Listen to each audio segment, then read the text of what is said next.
Hello children, this is your maths class and we are learning chapter, which one?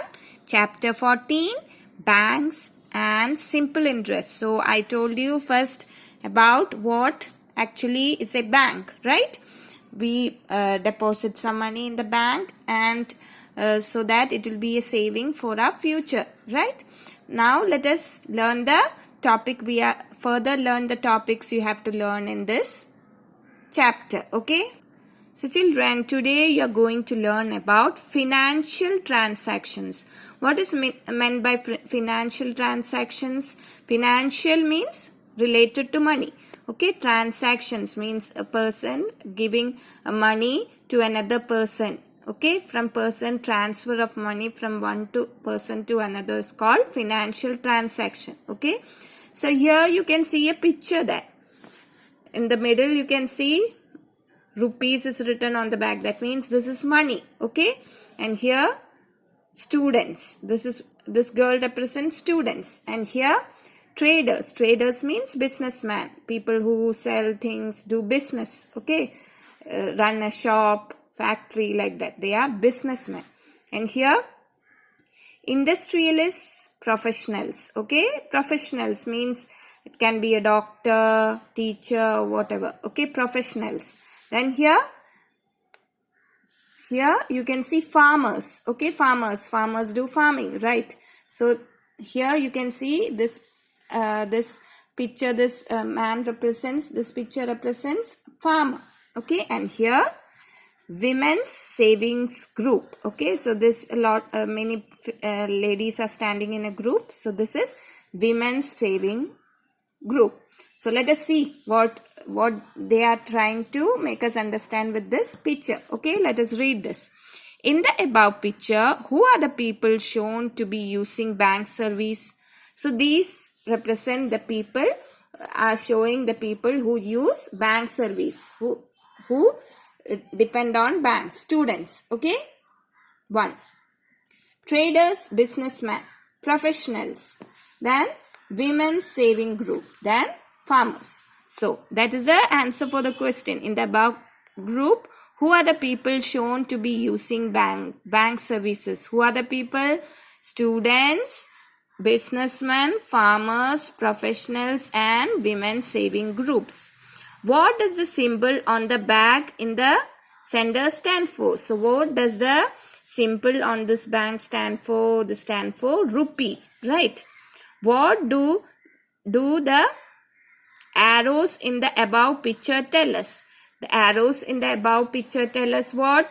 This student means the student. Everyone is having arrow to both sides. Means they are giving money and they are getting money. Means arrows are shown in both sides. Means they get money from somewhere and they have to spend money. Okay, earning, and so the arrows represent income and expenditure, means the money they earn and the money they give. The students means the money they have to spend, and the money they get from banks means in case they have any saving accounts and all that. Okay, so this students, this businessman also have to spend money and they also have income.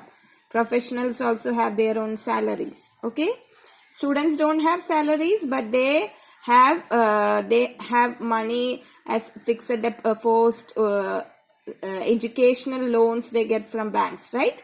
Loans, and also scholarships also some children get. So those are monies they get, and they have to spend money for their studies also, for fees, school fees, college fees, like that. Okay, so that fees, that represents arrows. That means they have to give and they also take money. And women's group also same way. And farmers also have to spend money. Okay. Now, here project work they have told here. Teachers should organize a visit to a bank, encourage children to obtain some preliminary information about banks, help them to fill some bank forms and slips for withdrawals and deposits. If there is no bank nearby, teachers should obtain specimen forms and get the children to fill them in class. So this is project work. So this year you're having online class, we can't do this project work, okay?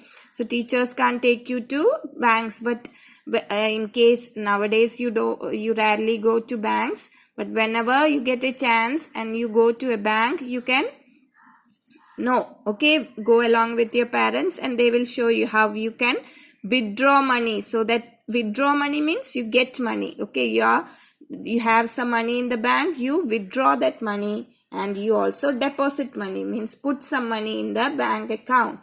You withdraw some money for some expenses, to buy something and other expenses. Now, next one, give a demonstration of banking transaction by setting up a mock bank in the school. So, just acting like, just setting up as if there is a bank in the classroom. You are setting, some people will sit like a manager, another as a receptionist, this counter and all those things, okay? Just acting. So, this is a project work they are saying. So, this year you can't do that, okay? Invite participation of parents who work in banks or other bank employees to give the children more detailed information about banking, okay? So some of your parents, I don't know, some of your parents might be working in banks, they know more about banks, so they are telling that we should invite such parents who are working in banks to school and they will explain it better.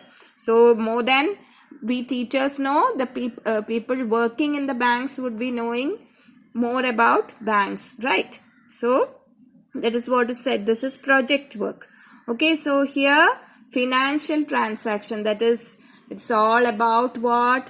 You are depositing some money in the bank and you are withdrawing some money, right? Why you withdraw, deposit money? How? You earn some money and you deposit it, okay, for future use. And withdraw money. So these arrows, what does they represent? They represent the withdrawal of money. And so here the answer for this question is actually what? Withdrawing money and depositing money. So this represent bank, okay, money, okay, and you are withdrawing and depositing money. Each of the people, it can be students, farmers, and women saving group, and industrialist or professionals and businessmen, all of them withdraw and deposit money for their own use. They will deposit money they earn and withdraw money for their expenses, okay, to spend, to buy something for their daily use, or for some other businessman need to spend money to buy goods for their business matters, right? For their businessmen can be shopkeepers, so what, they have to buy some things and they sell it, right? They have to buy and sell. So for buying they need money, they will withdraw money, and after selling the profit they get, you learned about profit and loss, right? So in business there will be profit and loss, so that money they will deposit. And in case of professionals, what? They withdraw money for, it can be for their expenses, and they will deposit the money they earn as salaries, okay? Then farmers also, they also have to withdraw money, and the money they earn they will deposit, okay? So this arrows, actually the answer for this, what do the arrows in the above picture tell us? It is you can say it as income and expenditure, but the real thing in case of banking is what? It is withdrawal and deposit. So this black arrow represent withdrawal and the red arrow represent deposit, okay? Now this chapter, next topic we'll learn the next day, okay? Till then, bye children.